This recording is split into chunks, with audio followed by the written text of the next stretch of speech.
Hello बच्चों, तो स्वागत है आप सभी का लेक्चर 2 ऑफ वेब डेवलपमेंट। तो इस लेक्चर के अंदर हम बात करने वाले हैं एंकर टैग के बारे में, इमेजेस के बारे में, वीडियोस के बारे में और ऑडियो फाइल्स के बारे में और फॉर्म टैग्स को कैसे बनाया जाता है। लेकिन शुरू करने से पहले मैं आशा करता हूँ आपने लेक्चर 1 जो बेसिक्स ऑफ एचटीएमएल था वो देख लिया होगा, जिसके अंदर बहुत ही नॉर्मल सी चीज़ आपको सिखाई गई थी। तो आज के इस लेक्चर में हम क्या करने वाले हैं, हम पहले थोड़े और फंडामेंटल समझेंगे और फिर हम एंकर टैग और उन सारी चीज़ों को समझना शुरू करेंगे। तो जब आपने पिछला लेक्चर देखा होगा तो आपके मन में एक कन्फ्यूजन रह गई होगी। ठीक है, कन्फ्यूजन कैसी? देखिए, मैं आपको चलते हैं कोड पे लेके चलते हैं और आपकी कन्फ्यूजन को दूर किया जाता है अभी। तो मैंने पहले से ही लैब चालू कर ली है और लैब के अंदर का कोड एडिटर भी मैंने पहले से ही चालू कर लिया है। अगर आपको याद हो पिछला लेक्चर, तो उसमें क्या होता था, मैं चलिए पहले एक फाइल बना लेते हैं आज के लिए, index.html की। ठीक है, और जैसे ही हमने फाइल बना ली, आपने देखा होगा पिछले लेक्चर में मैं पी लिख रहा था और हिट कर रहा था टैब, तो वो पूरा का पूरा बनकर आ जा रहा था। तो ऐसी कौन सी जादुई ताकत थी हमारे वीएस कोड के पास या हमारे लैब के पास जो ये काम करके दे रही थी? तो वो जो जादुई ताकत है उसका नाम है इमेट का प्लगइन। एक प्लगइन आता है जिसका नाम है एमेट। वो प्लगइन हमने इंस्टॉल करके रखा हुआ है पीडब्ल्यू स्किल्स की लैब के अंदर, जितने भी कोड एडिटर है उसके अंदर।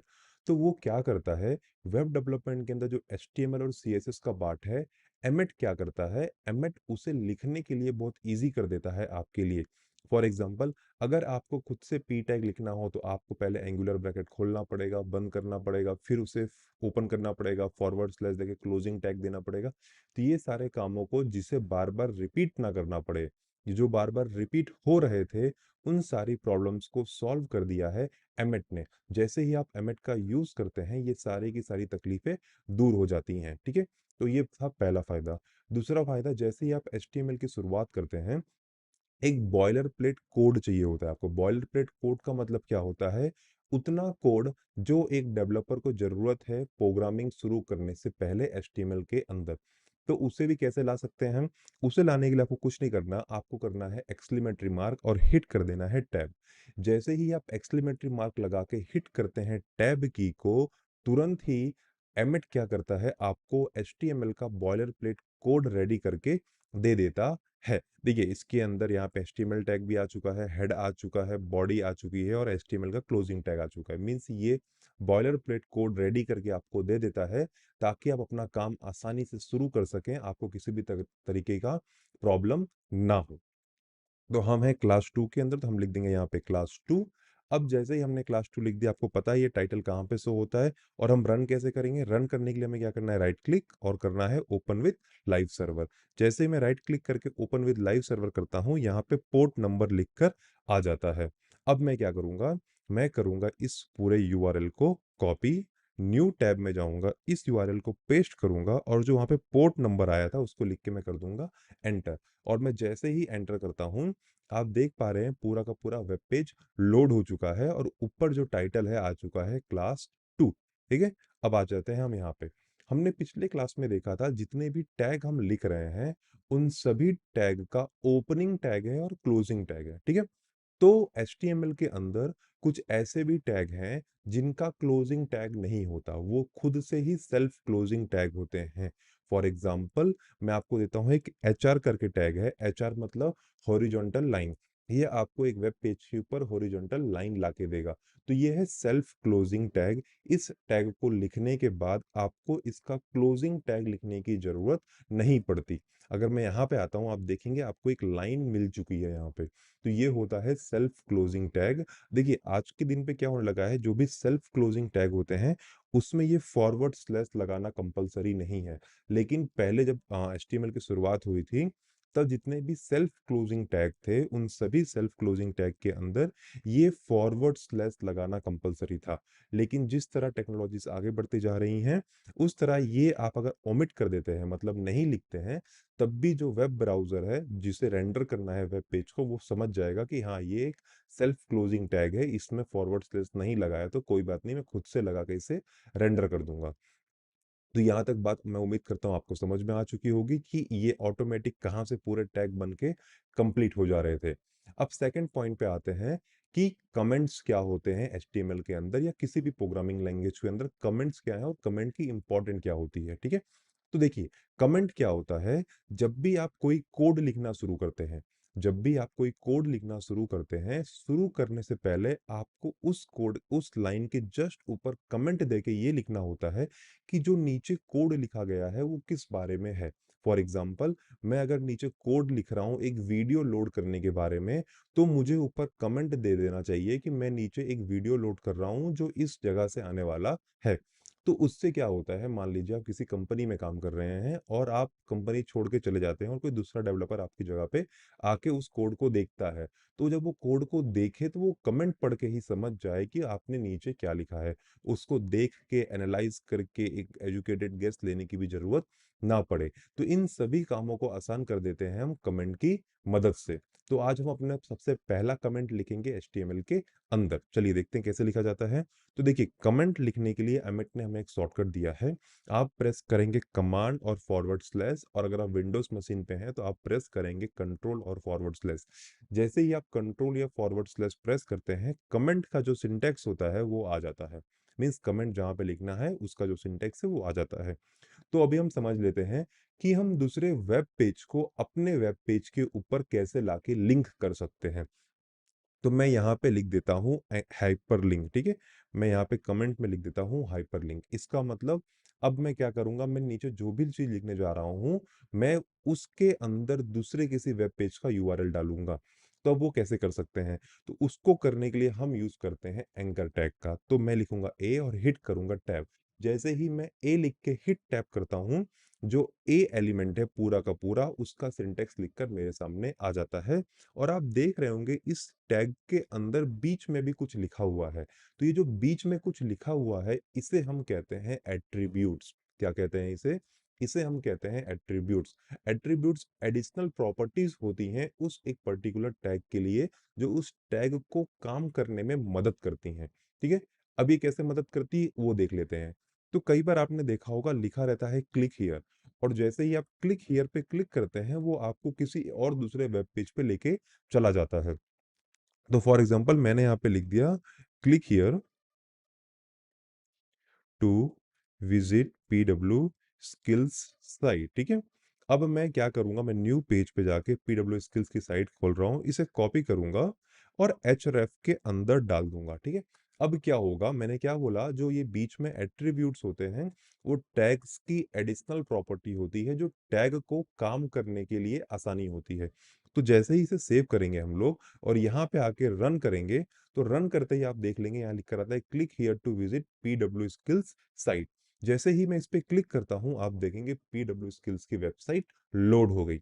तो एंकर टैग जो था उसने मदद किया हाइपर लिंक बनाने में। और इस इंसान ने जो अंदर एक अलग से एट्रीब्यूट दिया हुआ है, एचआरएफ नाम का, जो रेफरेंस नाम का एट्रीब्यूट दिया गया है, उसने मदद की इस पे क्लिक करके दूसरी जगह पहुंचने के लिए। क्लियर हुआ यहां तक एंकर टैग क्या करता है। एंकर टैग कुछ नहीं करता, वो दूसरे वेब पेज को, या आपके पास ही अगर मल्टीपल वेब पेजेस हैं तो वो उसे लिंक करने में आपकी मदद करता है। फॉर एग्जांपल, आप क्लिक करते हैं लॉगिन के ऊपर, अपना आईडी पासवर्ड डाल देते हैं, और अगर जब वो आईडी पासवर्ड सही हो जाता है तो आप रीडायरेक्ट हो जाते हैं अपने होम पेज के ऊपर, जहाँ पे पूरा कंटेंट होता है आपसे रिलेटेड। तो ये काम कैसे होता है, ये होता है एंकर टैग की मदद से। एंकर टैग आपको एक वेब पेज से दूसरे वेब पेज में पहुंचाने की सुविधा प्रदान करता है, ठीक है। Am I clear. तो यहाँ तक हो गया। अब आपने देखा होगा, जब मैं यहाँ पे क्लिक कर रहा था, ठीक है, जब मैं यहाँ पे आके क्लिक कर रहा था, तो क्लिक करते ही जो वेब पेज था वो वहां पर ही लोड हो गया, ठीक है। लेकिन मैं चाहता हूं जब भी मैं इस लिंक पे क्लिक करूं, वेब पेज उस वेब पेज में ना लोड होके एक दूसरे टैब को ओपन करे और उसके अंदर लोड हो। तो उसके लिए क्या करते हैं हम, उसके लिए अंदर हम एक और एट्रीब्यूट लिखते हैं और जिसका नाम होता है टारगेट। क्या होता है, टारगेट। और टारगेट की वैल्यू देते हैं हम अंडरस्कोर ब्लैंक। जैसे ही आप टारगेट की वैल्यू दे देंगे अंडरस्कोर ब्लैंक, और यहाँ पे आके आप इसे रिफ्रेश मार दीजिए और करिए इसे रन। और जैसे ही आप इस पे क्लिक करेंगे, अब वेब पेज जो है वो यहाँ पे ना लोड होके वो एक नया टैब खोलेगा और उसके अंदर लोड होगा। देखिए, फिर से मैं आपको दिखा देता हूँ, मैंने किया रिफ्रेश और मैंने किया क्लिक, और जैसे ही मैंने रिफ्रेश मतलब लिंक पे क्लिक किया, एक नया वेब पेज फिर से लोड हो गया। Am I clear? बट ये जो वेब पेज लोड हुआ ये इस एक पर्टिकुलर पेज के अंदर ना होके एक नया टैब खोलता है और उसके अंदर लोड हो रहा है। Am I clear? चलिए, यहाँ तक बात हो गई। मैं एक चीज़ और आपको समझाता हूँ, जब भी आप कोडिंग करते हैं, आप देखेंगे कि जो मेरा कोड है वो बार-बार दूसरी तरफ चला जाता है और उसे देखने के लिए मुझे बार-बार मेरी स्क्रीन को दूसरे साइड पे स्ट्रेच करना पड़ता है। तो उसके लिए हम क्या करेंगे, यहाँ पे क्लिक करेंगे, व्यूज़ में जाएँगे और वर्ड रैप नाम का ऑप्शन चूज़ कर लेंगे। तो अब क्या होगा, जितना बड़ा आपका मॉनिटर या डेस्कटॉप है, उतनी बड़ी स्क्रीन के अंदर ही सारा कंटेंट दिखेगा। आपको राइट या लेफ्ट स्क्रॉल करने की ज़रूरत नहीं पड़ेगी। Am I clear till here? Okay, चलो अब जान लेते हैं हम कि एंकर टैग के अलावा और जितने भी टैग्स हैं, जैसे इमेजेस हो गया, ऑडियो हो गया, वीडियो हो गया, उसे कैसे लेकर आते हैं। तो चलिए समझ लेते हैं हम कि हम किस तरह मल्टीमीडिया पेजेस को या मल्टीमीडिया डेटा को अपने वेब पेज के ऊपर कैसे ला सकते हैं। मल्टीमीडिया डेटा मतलब ऑडियो, वीडियो, इमेजेस को अपने वेब पेज के ऊपर कैसे ला सकते हैं। उसे समझने से पहले हम एक चीज समझने वाले हैं, जिन्हें हम कहते हैं ब्लॉक लेवल एलिमेंट और इनलाइन एलिमेंट। अभी ब्लॉक लेवल एलिमेंट और इनलाइन एलिमेंट एचटीएमएल के अंदर बहुत ही इंपॉर्टेंट रोल प्ले करते हैं, ये समझने के लिए कि जो आप डेटा लिख रहे हैं, जो आप कंटेंट लिख रहे हैं, वो कितनी स्पेस लेने वाला है वेब पेज के अंदर। तो जब भी आप कोई चीज लिख रहे हैं और वो वेब पेज का पूरा स्पेस ले ले, फॉर एग्जांपल मैंने लिखा पैराग्राफ के अंदर पीडब्ल्यू स्किल्स और उसने वो पीडब्ल्यू स्किल्स जो इतना सा ही कंटेंट था, उसके लिए पूरा का पूरा स्पेस ले लिया वेब पेज के ऊपर, उसे हम कहते हैं ब्लॉक लेवल एलिमेंट। और इनलाइन एलिमेंट क्या होता है? इनलाइन एलिमेंट वो एलिमेंट होते हैं जो उतनी ही स्पेस लेंगे वेब पेज के ऊपर जितनी दूर में उनका कंटेंट आ जाए। फॉर एग्जांपल मैंने लिखा PW skills, PW skills, PW skills 3 बार इनलाइन एलिमेंट के अंदर। तो अब क्या होगा, ये जो इनलाइन एलिमेंट है वो उतनी ही स्पेस लेगा वेब पेज के ऊपर जितनी स्पेस के अंदर वो उसे पीडब्ल्यू स्किल्स को दिखा सके। बाकी वो कोई भी एक्स्ट्रा स्पेस यूटिलाइज नहीं करेगा वेब पेज के ऊपर। तो अब सवाल आता है, कौन से ऐसे टैग हैं एचटीएमएल के अंदर जो इनलाइन है और कौन से ऐसे टैग हैं जो ब्लॉक लेवल है। तो डिव एक ऐसा टैग है जो है ब्लॉक लेवल। डिव के अलावा और बहुत सारे हैं, जैसे पैराग्राफ हो गया, हेडिंग हो गया, ये सब हैं ब्लॉक लेवल जो कि पूरी की पूरी स्पेस लेते हैं वेब पेज के ऊपर। फिर आता है इनलाइन टैग, इनलाइन एलिमेंट। तो इनलाइन एलिमेंट के अंदर जो टैग है सबसे फेमस होता है, मतलब जो बात करते हैं लोग, वो है स्पैन। स्पैन टैग क्या करता है, वो उतनी ही जगह लेता है जितनी जरूरी होती है वेब पेज के ऊपर। और स्पैन टैग के अलावा बहुत सारे ऐसे टैग हैं जो कि हैं इनलाइन, जैसे कि एंकर टैग हो गया, इमेज टैग हो गया, ऑडियो वीडियो टैग हो गया, बोल्ड हो गया, इटैलिक हो गया, ये सब जो है ये आते हैं इनलाइन एलिमेंट के अंदर। ये उतनी ही स्पेस लेंगे जितनी दूर में इनका कंटेंट खत्म हो जाए। इसके अलावा वो ये कोई एक्स्ट्रा स्पेस यूटिलाइज नहीं करते। चलिए कोड के थ्रू इसे समझ लेते हैं ये कैसे किया जाता है। तो मैंने बनाया, सबसे पहले क्या करते हैं, एज अ गुड प्रैक्टिसनर हमें सबसे पहले लिखना होता है कमेंट। कमेंट में मैं लिख दूंगा ब्लॉक लेवल एलिमेंट और फिर मैं क्या लिखूंगा, एंड इनलाइन एलिमेंट। ठीक है, अब आ जाते हैं हम बाहर। अब समझते हैं, पैराग्राफ मैंने लिखा, पैराग्राफ में मैंने लिखा पीडब्ल्यू स्किल्स। फिर मैंने दूसरा पैराग्राफ लिखा, उसमें भी मैंने लिखा पीडब्ल्यू स्किल्स। ठीक है, और मैंने एक लिखा डिव टैग। ठीक है, डिव टैग के अंदर भी मैंने लिख दिया पीडब्ल्यू स्किल्स। ठीक है, अब ये था ब्लॉक लेवल एलिमेंट का एग्जाम्पल। ये क्या थे, ये थे ब्लॉक लेवल एलिमेंट का एग्जाम्पल। ठीक है, मैं यहाँ पे लिख देता हूँ ब्लॉक लेवल। ठीक है, अब यहाँ पे आ जाते हैं हम, इनलाइन लिख देते हैं यहाँ पे। ठीक है, अभी आप एग्जाम्पल के थ्रू 1 मिनट के अंदर समझ जाएंगे। मैं यहाँ पे लिख रहा हूँ स्पैन। ठीक है, फिर से मैंने यहाँ पे लिख दिया पीडब्ल्यू स्किल्स। ठीक है, क्लियर। कॉपी कर देते हैं इसको, डुप्लीकेट इन द सेंस, करते हैं सेव। अब यहाँ पे आके करेंगे रन। तो जैसे ही रन करेंगे आप देख पाएंगे यहाँ पे जो पीडब्ल्यू स्किल्स है, यहाँ पे उसने उतनी स्पेस ली। देखिए कंटेंट इतना था, फिर भी इसने पूरी की पूरी स्पेस ली वेब पेज के ऊपर, जो उसे यूटिलाइज करने की थोड़ी भी जरूरत नहीं थी। कंटेंट सिर्फ इतना सा था, स्पेस पूरी की पूरी ली गई। लेकिन जो उसके नीचे मैंने इनलाइन एलिमेंट्स लिखे हुए हैं, जो मैंने यहाँ पे इनलाइन एलिमेंट्स लिखे हुए हैं, इन इनलाइन एलिमेंट्स ने कुछ भी एक्स्ट्रा स्पेस नहीं ली तीनों चीजों के लिए। पीडब्ल्यू स्किल्स जितने स्पेस, कंटेंट जितने स्पेस में आ जाता उतना ही स्पेस लिया वेब पेज के ऊपर, और बाकी की सारी स्पेस उन्होंने छोड़ दी। मतलब उन्होंने बाकी किसी भी स्पेस को यूटिलाइज नहीं किया इन लाइन एलिमेंट के अंदर। लेकिन ब्लॉक लेवल एलिमेंट के अंदर ऐसा नहीं था। जितनी दूर में कंटेंट आएगा लेकिन वो स्पेस लेगा पूरे के पूरे ब्लॉक की, जो कि है एक पूरा का पूरा वेब पेज का एरिया। इतना क्लियर हो गया? हम क्लियर हो गए ब्लॉक लेवल एलिमेंट क्या होते हैं और इनलाइन एलिमेंट क्या होते हैं। ठीक है। अब इसके अलावा आपने अभी तक जितनी भी चीजें देखी हैं उन सब ने आपने एक चीज नोटिस की होगी कि उन सब के क्लोजिंग टैग भी हैं और ओपनिंग टैग भी हैं, जितने के जितने टैग्स की बात की हमने। लेकिन HTML के अंदर कुछ ऐसे भी टैग हैं जिन्हें हम कहते हैं self closing tag.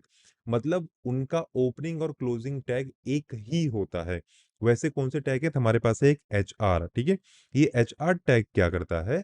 HR tag एक हॉरिजॉन्टल लाइन लाके देता है हमें हमारे वेब पेज के ऊपर। इसे करते हैं सेव।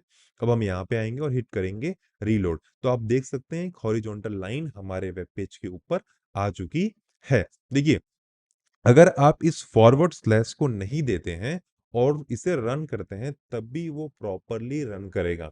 लेकिन एक गुड प्रैक्टिस होती है, जितने भी सेल्फ क्लोजिंग टैग हैं, ठीक है, जितने भी सेल्फ क्लोजिंग टैग है मतलब जिनका ओपनिंग और क्लोजिंग टैग एक ही होता है, उसके अंदर हम अगर फॉरवर्ड स्लैश देते तो ये गुड प्रैक्टिस मानी जाती है। गुड प्रैक्टिस मतलब जब HTML आया था तब ये लिखना इंपॉर्टेंट होता था, लेकिन आज की मॉडर्न दुनिया में वेब ब्राउजर जो है वो खुद ही समझ जाता है कि ये सेल्फ क्लोजिंग टैग है और वो उसके अंदर फॉरवर्ड स्लैश अपने अंदर ही लगा देता है। ठीक है। ये बात क्लियर हो गई। इसके अलावा और बहुत सारे सेल्फ क्लोजिंग टैग है, मैं अभी आपको धीरे धीरे बताता हूँ। ठीक है।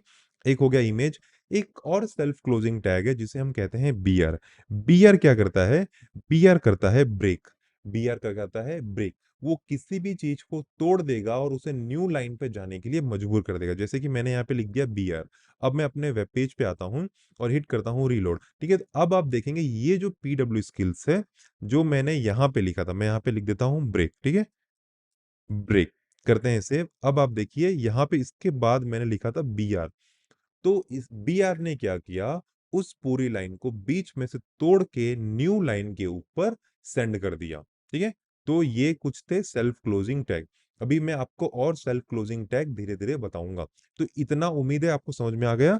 अब हम समझते हैं कि हम मल्टीमीडिया को अपने वेब पेज के ऊपर कैसे ला सकते हैं। तो चलो ये शुरू करते हैं, मल्टीमीडिया को लाना अपने वेब पेज के ऊपर। तो वेब पेज के ऊपर मल्टीमीडिया का मतलब इमेजेस, ऑडियो, वीडियोस को आप अपने वेब पेज के ऊपर लाके कैसे दिखा सकते हैं। ठीक है। तो सबसे पहले एक अच्छी प्रैक्टिस होती है, हम यहाँ पे लिख देंगे मीडिया। ठीक है। उससे क्या हमें समझ में आ जाएगा कि हम कौन से मीडियास को ला रहे हैं। सबसे पहले हम लाएंगे इमेज को। सबसे पहले किसको लाएंगे? हम इमेज को कहीं मतलब दूसरे साइट से या अपने सिस्टम से वो हम लेकर आएंगे अपने वेब पेज के ऊपर। तो इमेज को किसी भी इमेज को अपने वेब पेज पे लाने के लिए हमें यूज करना होता है इमेज टैग। और आप लिखते हैं IMG और हिट करते हैं टैब। जैसे ही आप IMG लिख के हिट कर देते हैं टैब, जो इमेज टैग का एलिमेंट है उसके जितने भी जैसा भी सिंटेक्स होता है वो हमें एमेट लोड करके दे देता है। तो एमेट ने हमें क्या लोड करके दिया? एमेट ने हमें लोड करके दिया सोर्स और एट्रीब्यूट। सोर्स का मतलब वो कहाँ से आएगा, उसका पाथ क्या होने वाला है वो हम देते हैं सोर्स के अंदर। और अल्ट में क्या देते हैं? इन केस जो आपने सोर्स दिया हुआ है वो गलत हो जाता है, तब क्या होगा? ये जो अल्ट है मीन से अल्टरनेटिव टेक्स्ट होता है वो लोड हो जाता है। तो चलिए हम इमेज ले लेते हैं ऑनलाइन एक पिक्सल से। ठीक है। पिक्सल एक वेबसाइट है जो आपको फ्री में इमेज प्रोवाइड करती है। हमें यहाँ क्लिक करना है। इस पे क्लिक करके क्लिक कीजिए कॉपी इमेज एड्रेस के ऊपर। मैंने क्लियर कॉपी इमेज एड्रेस। मैं यहाँ पे आता हूँ, सोर्स से मैं इमेज को पेस्ट कर देता हूँ। जैसे ही मैंने सोर्स पे इमेज को पेस्ट कर दिया, अब मैं आ जाऊंगा क्लास 2 के ऊपर और हिट करूंगा रिफ्रेश। ठीक है। जैसे ही मैं रिफ्रेश करता हूँ, मैं देख पा रहा हूँ पूरा का पूरा वेब पेज के ऊपर एक इमेज आके लोड हो चुकी है। ठीक है। तो इस तरह हम इमेज को अपने वेब पेज के ऊपर ला सकते हैं। तो ये अल्ट का क्या काम? तो मान लीजिए यहाँ पे एक स्पेलिंग मिस्टेक हो जाती है जिसके अंदर एस नहीं है। ठीक है। हमने मान लिया यहाँ पे एस नहीं है, मैं करता हूँ इसे सेव। अब मैं यहाँ पे आऊंगा और हिट करूंगा रीलोड। तो अब आपको और यूजर समझ ही नहीं सकता कि यहाँ पे कोई इमेज थी जो किसी कारणवश लोड नहीं हो पाई।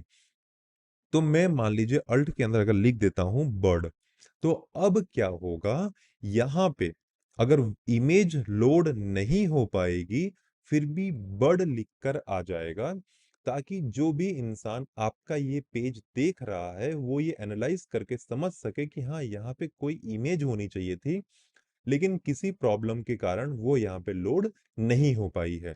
ठीक है। और जैसे ही आप इसे सही कर देते हैं, पिक्सल्स को एस कर देते हैं और सेव कर दें, आप देखेंगे इमेज फिर से लोड हो गई। अब आप एक चीज देख पा रहे होंगे, जो इमेज लोड हुई है वो बहुत ज्यादा बड़ी है, जो हमारा पूरा का पूरा एंटायर वेब पेज ले रही है। हमें इतनी बड़ी इमेज दिखाने की कोई जरूरत नहीं है हमारे वेब पेज के ऊपर। तो उस केस में हम उसे छोटा कैसे करें, ये सवाल है। तो इमेज टैग के अंदर एट्रीब्यूट्स होते हैं, ठीक है, जैसे कि मैंने आपको बताया हुआ है, जितने भी ये टैग्स होते हैं उनके अंदर हम लिखते हैं एट्रीब्यूट। ये एसआरसी एक एट्रीब्यूट है, ये एएलटी एक एट्रीब्यूट है। ये प्रॉपर्टीज होती हैं जो हेल्प करती हैं उस टैग को और अच्छे से काम करने के लिए। इतना सिंपल समझ लेते हैं आज के लिए, ठीक है। अब हम यहाँ पे लिखेंगे हाइट, और दूसरा लिखेंगे विड्थ। ठीक है, हमने क्या लिख दिया, हाइट एंड विड्थ।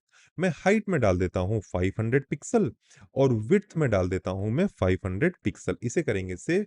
अब यहाँ पे आएंगे तो आप देखेंगे जो इमेज है वो 500 पिक्सल बाई 500 पिक्सल के रेशियो में लोड हो चुकी है। एक चीज और, अगर आप यहाँ पे पिक्सल नहीं लिखते, ठीक है, मान लीजिए आपने यहाँ पे पिक्सल को लिखना अवॉइड कर दिया, तब क्या होगा?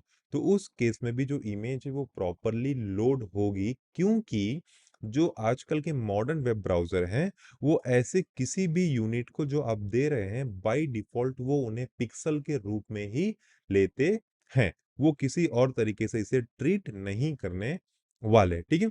अब सवाल आता है, क्या हम इमेजेस को अपने मतलब किसी ऑनलाइन सोर्स से ही लोड कर सकते हैं?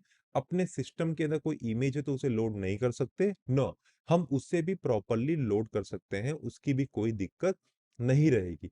आपको बस इतना ध्यान रखना है, जो इमेज का पाथ है आप उसे प्रॉपर दे रहे हो। मान लीजिए आपने अपने सिस्टम के अंदर एक फोल्डर बनाया हुआ है जहां पे आप कोडिंग कर रहे हैं, तो आपको उस फोल्डर के अंदर ही इमेज को लाके रखना है, और इमेज का पाथ प्रॉपरली यहाँ पे दे देना है, ताकि वो इमेज लोड हो सके आपके वेब पेज के ऊपर। क्लियर? तो ये था इमेज को लाने का तरीका।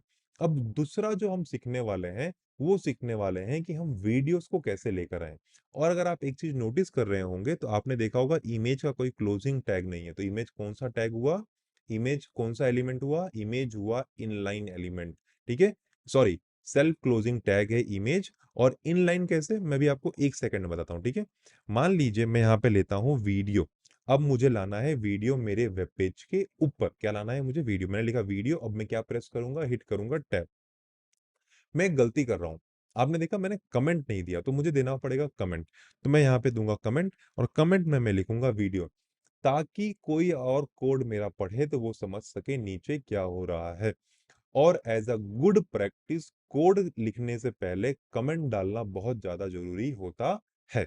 तो मैंने लिख दिया वीडियो, और वीडियो का पूरा जो सिंटेक्स होता है एलिमेंट का, वो मेरे सामने लोड हो चुका है। और यहाँ पे आ गया है एसआरसी। एसआरसी का मतलब वीडियो कहाँ से लाके हमें डालना है। तो फिर से हम चलेंगे पिक्सल्स के ऊपर, इसे कर देंगे क्लोज, और हम क्लिक करेंगे वीडियोस के ऊपर, और इस वीडियो पे करेंगे क्लिक।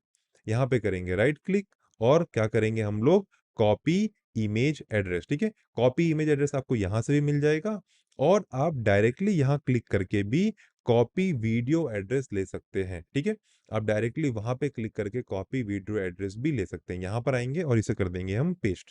ठीक है, जैसे ही हमने इसे पेस्ट कर दिया, अब हम देख पाएंगे, चलिए एक चीज मैं आपको दिखा देता हूं। मैं यहाँ पे आता हूँ, अब मैं इसे करता हूँ रीलोड।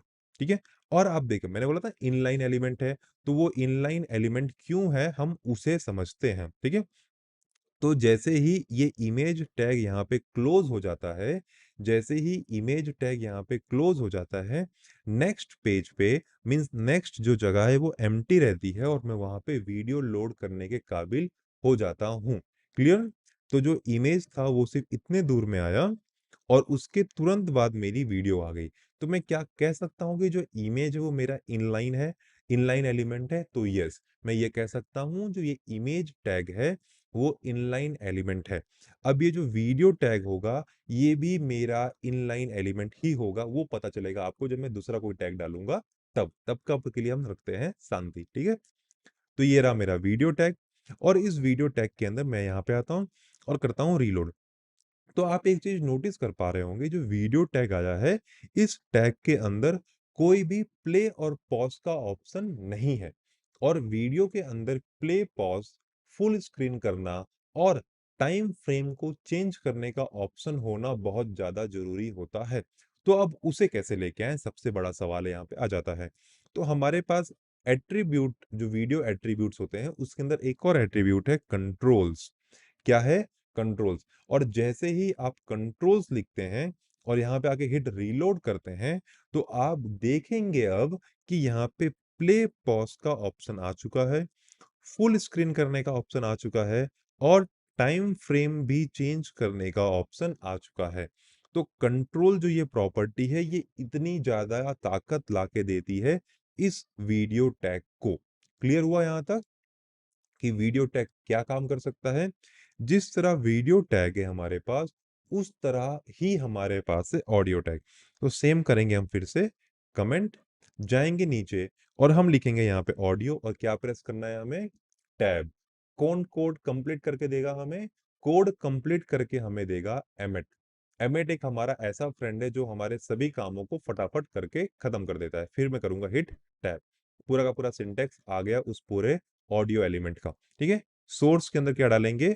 जहां से हमें ऑडियो फाइल लेकर आनी है। और कंट्रोल्स क्यों लिखेंगे हम? कंट्रोल्स लिखेंगे हम ताकि प्ले पॉज और टाइम फ्रेम को चेंज करने का ऑप्शन आ जाए। अब मैं अगर यहाँ पे आके वेब पेज पे आके रीलोड करता हूँ, तो फिर से मैंने कहा था एक चीज नोटिस करने के लिए, अब वीडियो टैग क्या है? वीडियो टैग भी एक इनलाइन एलिमेंट है। उसने उतनी ही स्पेस ली जितना उसे जरूरत है, उसके अलावा उसने स्पेस नहीं ली। उसके अलावा उसने दूसरा काम करने के लिए दूसरे लोगों को जगह दे दी।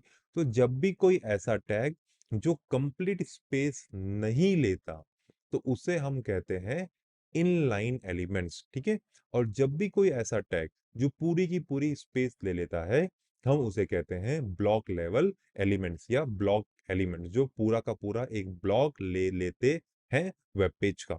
ठीक है, अब मान लीजिए मुझे ये तीनों तीन अलग अलग लाइन पे चाहिए होते, तो मुझे एक चीज करनी पड़ती। एक टैग याद है, ब्रेक।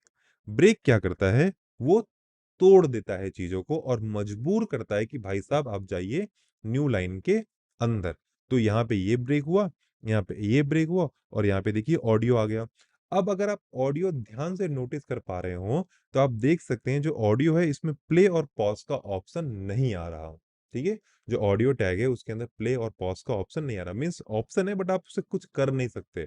उसका कारण, अभी तक मैंने ऑडियो की सोर्स नहीं दी, मतलब उसे प्ले क्या करना है उसे पता ही नहीं है। ठीक है, तो ये आपके लिए छोटा सा होमवर्क। ठीक है, आपको यहाँ पे सोर्स डालना है, कहीं से भी ऑडियो ले लीजिए, यहाँ पे सोर्स डालिए और यहाँ पे प्ले पॉज करके देख लीजिए। ठीक है, अब नेक्स्ट हम आ जाते हैं HTML के सबसे इंपॉर्टेंट चीज पे, जो कि है फॉर्म्स। ठीक है, फॉर्म सबसे इंपॉर्टेंट क्यों?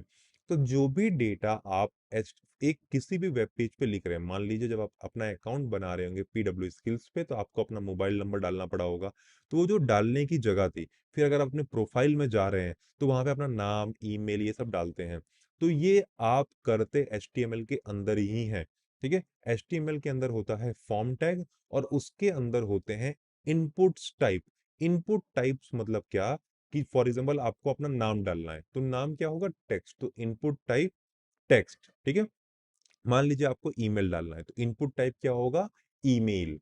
ठीक है, मान लीजिए आप अपना जेंडर सेलेक्ट कर रहे हैं, तो जेंडर टाइप क्या होगा? Radio button. दो ऑप्शन दिए रहेंगे, मेल और फीमेल। अगर आप मेल पे करेंगे तो फीमेल अनचेक होगा, फीमेल पे क्लिक करेंगे मीन्स कोई एक ही सेलेक्ट होगा रेडियो बटन पे। ठीक है, फिर मान लीजिए डेट ऑफ बर्थ आता है, तो डेट ऑफ बर्थ जैसे ही आएगा आप देखेंगे कैलेंडर का रूप आता है। ठीक है, कैलेंडर मतलब आप क्लिक करेंगे, कैलेंडर लोड होता है और वहां से अपनी डेट चूज करते हैं। फिर बटन आती है सबमिट की, जैसे ही आप सबमिट पे प्रेस करते हैं, डेटा प्रोसेस होने चला जाता है, मतलब डेटा बैकएंड के पास चला जाता है। तो ये सब हम अचीव करते हैं फॉर्म टैग के अंदर। तो चलिए अब बना लेते हैं हम अपना फॉर्म टैग। सबसे पहले क्या करेंगे? कमेंट। कमेंट करके क्या लिखेंगे हम लोग? हम लिखेंगे फॉर्म्स। ठीक है, हम क्या बनाने जा रहे हैं? फॉर्म्स। तो फॉर्म टैग लिखने से पहले क्या करना होता है हमें? हम लिखेंगे फॉर्म। यहाँ पे क्या लिखेंगे? फॉर्म।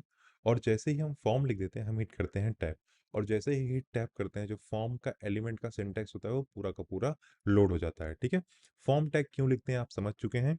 अब हम समझेंगे फॉर्म टैग बनाते कैसे हैं, आप किस तरह किसी एक इंसान का नाम, ईमेल आईडी, पासवर्ड, इन सारी चीज़ों को ले सकते हैं, ये हम सीखेंगे हम इन्हें बनाते कैसे हैं। ठीक है, तो फॉर्म लिखा और फॉर्म लिख के मैंने मार दिया हिट टैब, और जैसे ही मैंने हिट टैब किया पूरा का पूरा फॉर्म टैग लोड हो गया।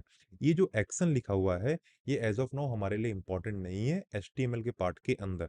जैसे ही हम अपना बैकएंड शुरू करते हैं तब हमारे लिए एक्शन और मेथड इंपॉर्टेंट होते हैं। एट दिस पॉइंट ये हमारे लिए बिल्कुल इंपॉर्टेंट नहीं है, तो हम इसे निकाल सकते हैं। ठीक है, फॉर्म टैग के अंदर, अब फॉर्म टैग के अंदर क्या होता है, बहुत सारे एलिमेंट्स के टाइप है। टाइप मतलब टेक्स्ट, मतलब जो आप नाम लिख रहे हैं वो एक टाइप हो गया, ईमेल आईडी एक टाइप हो गई, पासवर्ड एक टाइप हो गया, रेडियो बटन एक टाइप हो गया, मल्टीपल चेक बॉक्सेस जो आते हैं जिन पे आप मल्टीपल चेक कर सकते हैं वो एक टाइप हो गया, सबमिट की बटन एक टाइप हो गई, डेट ऑफ बर्थ एक टाइप हो गई। तो इस तरह हर एक काम के लिए टाइप पहले से ही डिफाइंड है, जिसे हम यूज करके इनपुट को, फॉर्म के इनपुट को बता सकते हैं कि जो यूजर है वो इस तरह का डेटा डालने वाला है।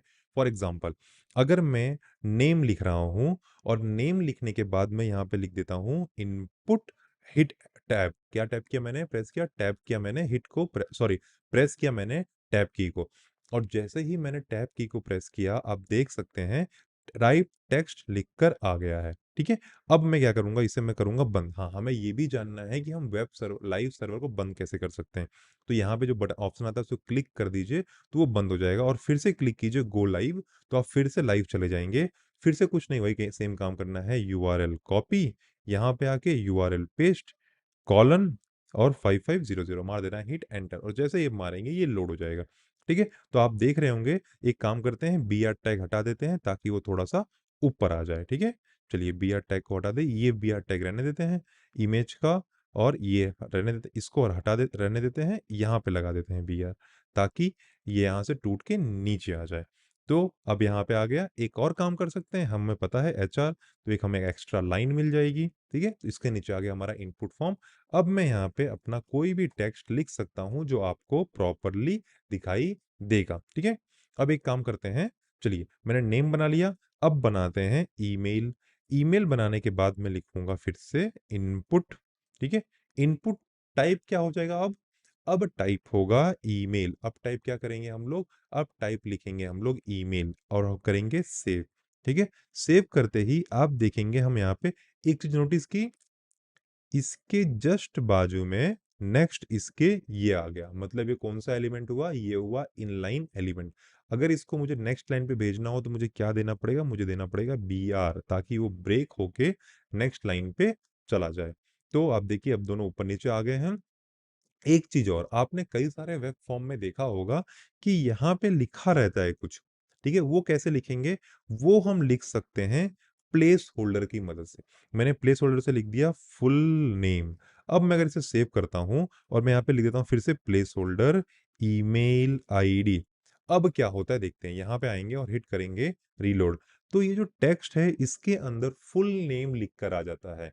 तो इससे एक यूजर एक्सपीरियंस बहुत ज्यादा ही अच्छा हो जाता है। जो भी यूजर आएगा आपके वेब पेज पे वो आते ही देख लेगा, अच्छा मुझे यहाँ पे मेरा पूरा नाम लिखना है, यहाँ पे मुझे मेरी ईमेल आईडी लिखनी होगी। नेक्स्ट आ जाते हैं जो हमारे लिए इंपॉर्टेंट है, फिर से बी आर डालते हैं ताकि नेक्स्ट लाइन पे जाए, वो है पासवर्ड। क्या है वो, पासवर्ड। ठीक है, अब पासवर्ड क्या करता है, टाइप क्या लिखेंगे, टाइप क्या लिखेंगे, टाइप लिखेंगे पासवर्ड, सेव कर देंगे। यहाँ पर आएंगे, हिट करेंगे रीलोड, तो अब मैं इसके अंदर जो भी लिखूंगा वो बुलेट की तरह डॉट डॉट आएगा, जैसा कि पासवर्ड के अंदर आता है। ठीक है, एक चीज और दिखाता हूं मैं आपको। ठीक है, नेक्स्ट ये समझ में आ गया। अब मान लीजिए जो यूजर है उससे हमें लेना है कि वो किस जेंडर का है। ठीक है, तो क्या लेना है हमें, जेंडर लेना है, तो हम लिखेंगे जेंडर। ठीक है, जेंडर लेने के बाद आपने देखा होगा यूजुअली दो ऑप्शन आते हैं, मेल का या फीमेल का। और जब भी आपने नोटिस किया हो तो वो यूजुअली रेडियो बटन की फॉर्म में होते हैं। मींस आप किसी एक को ही सेलेक्ट कर सकते हैं, या आइदर मेल और फीमेल। तो अब ये बनाना कैसे वो जान लेते हैं। ठीक है, तो फिर से हम लिखेंगे इनपुट। ठीक है, अब एक शॉर्टकट सिखाता हूं मैं आपको। ठीक है, शॉर्टकट मतलब आप करेंगे कॉलन और लिखेंगे रेडियो, और हिट कर देंगे टैब। जैसे ही आप करेंगे हिट टैब, तो हमारा जो एमिट है, जो हमारा फ्रेंड एमिट है, वो हमें पूरा का पूरा कोड बना के दे देगा। किसका? इनपुट टाइप रेडियो का। आप देख सकते हैं आ गया इनपुट टाइप रेडियो। सेम इसी तरह आप हर चीज के लिए कर सकते हैं। आप लिखेंगे इनपुट कॉलन, मैंने लिख दिया ईमेल, तो अब मारूंगा टैब, तो टाइप ईमेल लिखकर आ चुका है। मैं फिर से इसको हटा देता हूं और मैं फिर से लिखता हूं इनपुट टाइप, मैं यहाँ पे लिख देता हूं पासवर्ड। तो अब क्या होगा, ये पासवर्ड के लिए बनकर आ चुका है। इतनी बात समझ में आई? तो ये एक शॉर्टकट है एमिट के अंदर किसी भी चीज को इजीली अपने वेब पेज पे लेके आने के लिए, ठीक है। तो जब भी जेंडर होता है तब भी दो ऑप्शन होता है, एक होता है मेल और फिर दूसरा एक रेडियो बटन होता है। तो मैं फिर कैसे करूंगा, इनपुट कॉलन रेडियो, और अब मैं यहाँ पे लिख दूंगा फीमेल, ठीक है। अब हम जाते हैं अपने वेब पेज पे और अपनी गलती को एनालाइज करते हैं, ठीक है। हम यहाँ पे आ गए, मैंने कर दिया हिट रीलोड और मैं यहाँ पे कर रहा हूँ मेल और फीमेल। देखो अब दोनों सेलेक्ट हो रहा है। दोनों क्यों सेलेक्ट हो रहा है, उसका कारण है, जब भी आप रेडियो बटन बनाते हैं तो आपको रेडियो बटन को एक ग्रुप में बनाना होता है। ग्रुप मतलब male female is a group of gender. तो यहाँ पे जो नेम है यहाँ पे आप लिखेंगे जेंडर, और इस नेम पे भी आप लिखेंगे जेंडर।